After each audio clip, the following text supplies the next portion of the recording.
So quick question, Drew and I, do you think the 2013 Tour de France is cleaner than ever before? And my answer would be definitely yes. Look at the physiques of the riders. They're getting so skinny. They're getting super skinny. Everyone's focused on getting as skinny as possible to increase your watts per kilo.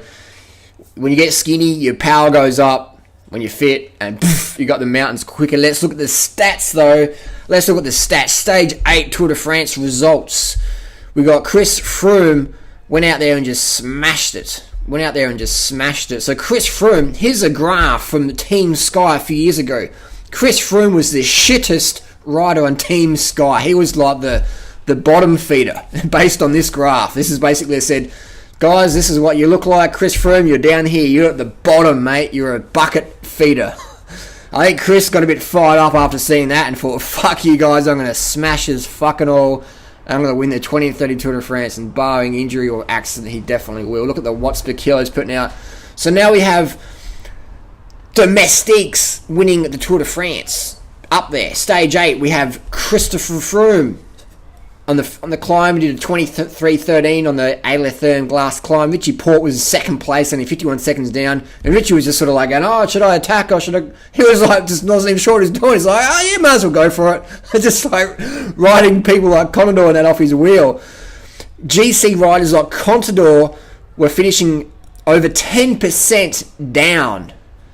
Cadel Evans, 20% down.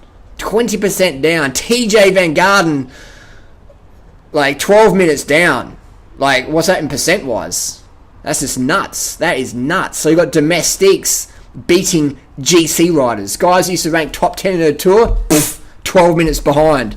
Michael Rogers dropped 3 minutes down on a 23-minute climb. That is, do you know how, if you're doing cycling and you can pick a 23-minute climb and you think of your mates who are 3 minutes behind you, or a minute behind you, or 12 minutes behind you, you're like, holy shit, and you guys used to smoke my ass. Wow, that's crazy. Andy Schleck, 3 minutes 34 down.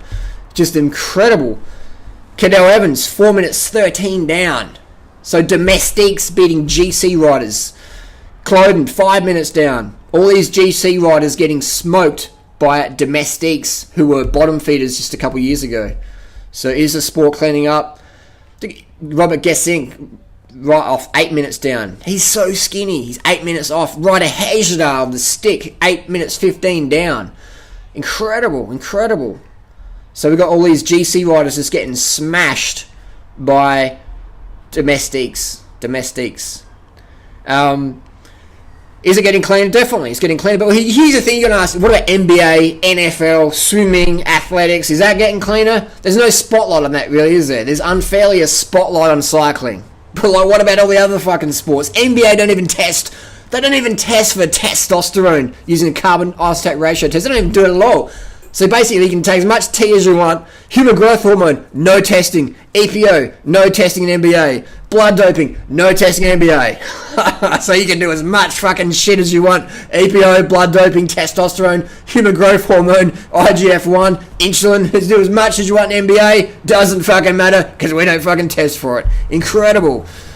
So this is quite interesting. Tour de France being won by domestiques and all the old GC riders of the late just getting smashed by domestiques who only a few years ago were doing National Series road races, and they're just smashing off the front. So quite interesting to watch.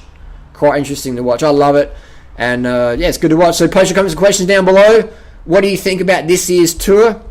And are you missing too much sleep? Because I had a late night last night. But hey, it's good watching.